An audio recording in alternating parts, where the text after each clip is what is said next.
Okay, so my first question is, you both shed light on how you were able to grow membership from your last positions. However, me coming in this year, people, there's a claim that there's 200 and something members, but I don't see those people. I don't know those people. I can't network with those people. So now that you have this members, how will you be able to like make them more involved, either in the group me or through events and stuff like that? It's not enough to just have numbers without like quality. Okay, so what I'm thinking here is, yes, we actually have 280 something ish members.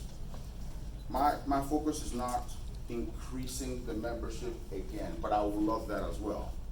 But the focus is on the value to each of you guys. That connection, that personal connection. Okay, for example, with Victor, when he was a member, I reached out to him directly and, hey, my name is Eric Ibegwe, I'm the secretary of UIU Houston.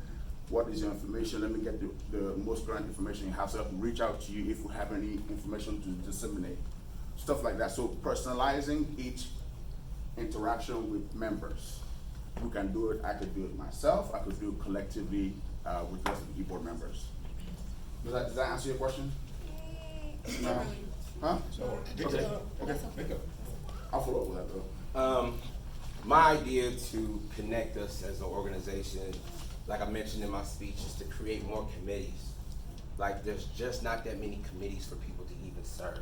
You're gonna need to be able to serve to get your buy-in, to get the love for the organization, to the love of the people. This year, I was the brainchild of the Welcome Committee. And those members that were active in the Welcome Committee were nominated for Member of the Year. Now, we just need more opportunities. We need connect groups. There's a lot of us that are into different things. There's some of us that are into fitness. Some of us that want to lose weight. There's some trainers in the building. We need a group for them so they connect. You can't put 300 people in a room and say, hey, everybody, we're Igbo. Love each other, right? We all have different walks, Some of us are entrepreneurs. So next year, we're going to have connect groups that I'm introducing. One of them is going to be the Entertainment Connect Group. There's comedians, promoters, club owners, DJs. We're gonna have a connect group, we're gonna have a group chat. All the information in that group chat is gonna be relevant to those people. We're gonna create opportunities for each other. There's nurses in this organization. We're gonna have nurses of the health, UIU Health. So in that group chat, anything that comes up in that group chat is relevant to your industry. It's something that you care to know about. How many times have any of y'all jumped in a group chat and was like, okay, what they talking about today? It's not for me, right? That's why we need connect groups. That's why we need more committees. So when we bring people into this organization, we can ask them questions and say, hey, what are you into? You know what, let me introduce you to Victor because, he might be a good guy for you to know. Let me introduce you to Prince. You like to run? Oh yeah, he got these things going on. That's what these connect groups are for. That's what these implementing more committees are for. That's how you get active in the organization. Thank you. All the way in the back. First, sorry. Yeah, I'm sorry. Okay, so I wanted to ask you, first of all, I want to commend you guys for having courage to run for president. We're very opinionated people, and we're kind of intimidating. So I want to commend you guys. A question that I have is kind of piggybacking off the questions that were asked to the other candidates as far as like collaboration within the e-board. So we have a lot of questions about, or we have a lot of people saying we want transparency, we want all of these things, and then what if, some members of the e-board don't get along and stuff like that. How, as a president, do you guys plan to collaborate with your e-board and make sure that everybody is on the same page? Because at the end of the day, as the e-board, you guys aren't 10 separate people. You guys are 10 people that are representing 200 and something people. So it's important for us not to have our independent ideals or our own agendas. We're for the people. So I guess my question is, how do you guys plan to collaborate within the e-board and be for us and not of your own agenda?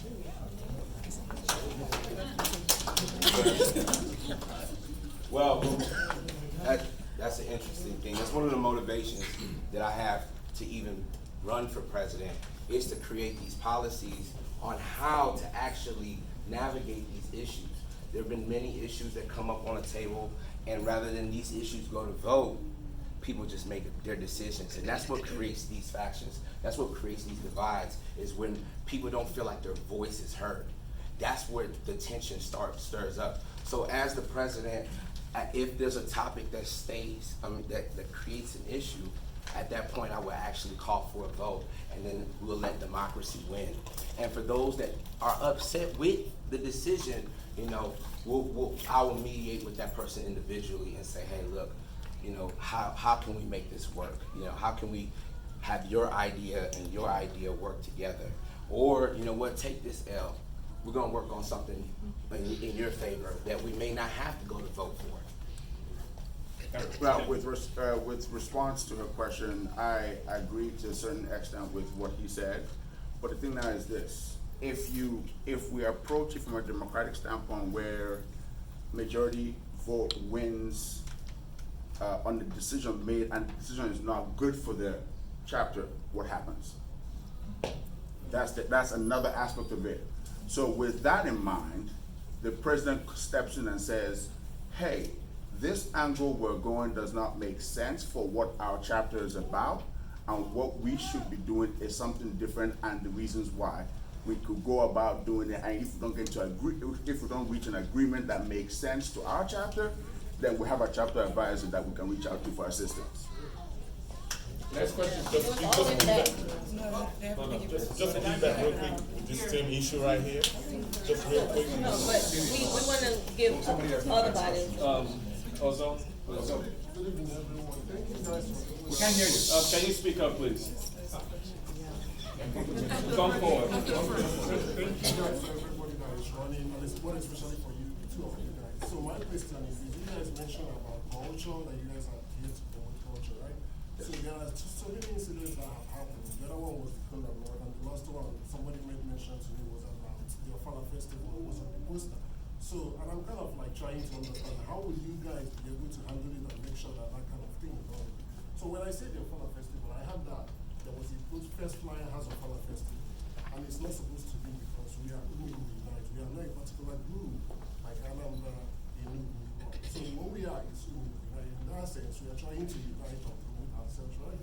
So we are going to do things that will unite us together, not things that will divide us. So how will you guys make sure that we don't have that kind of backlash? People trying to ask, like, why would we present our national poster to be a particular side in Umu?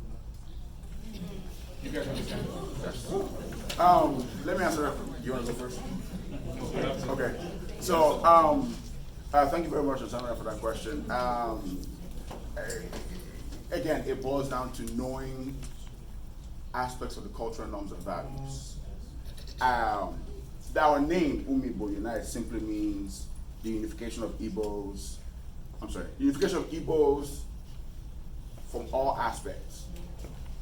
Anambra, Enugu, all Igbo-speaking states. When you have a specific festival like that, that is primarily celebrated by one people, it creates that divide. Okay? So when it creates that divide, then as the president, okay, and I'll give you a specific instance about that, where we had a meeting about that. I pushed back personally because the majority of Ofala Festival got the majority vote. And I kept pushing back because that will negatively express what we're about, because it will create a divide. So I pushed back on that, and we had some very tense debates about it, and we had to involve our chapter advisor to explain why this is not the way to go. Okay, so after we'd had that discussion, and everyone aired their views, we had the revote, and that was taken off. So that's how that, in this case that you mentioned right now, how the whole event kind of played out. Thank you. To my understanding, that Igbo is a nation, and in that nation, there's different customs that come from different sectors, different states, different villages. So there's a lot of customs that happen in one community that doesn't happen in another. And I think it's okay to celebrate what happens in one community. This is the education that we need so we understand what's going on in Abia, so we understand what's going on in Anambra, so we go and understand what's going on in these different villages. There is no universal Igbo consistency in each community. So it's important. When I went to nationals, I learned about the war dance that doesn't take place in my village, and I appreciated that. And I think we need to be consistent about educating each other and highlighting those different villages, highlighting the different areas, and celebrating our Igbo culture. Thank you. Okay. Hold on. Real quick. In response to that, yes, I'm about highlighting the different aspects of Igbo culture. But we are very, as she said, opinionated people. When you do that, some other people will feel left out and say, excuse me. Can you explain it first? Huh? Can you explain it? What? Oh, we doing a debate now. So we're going to Next question.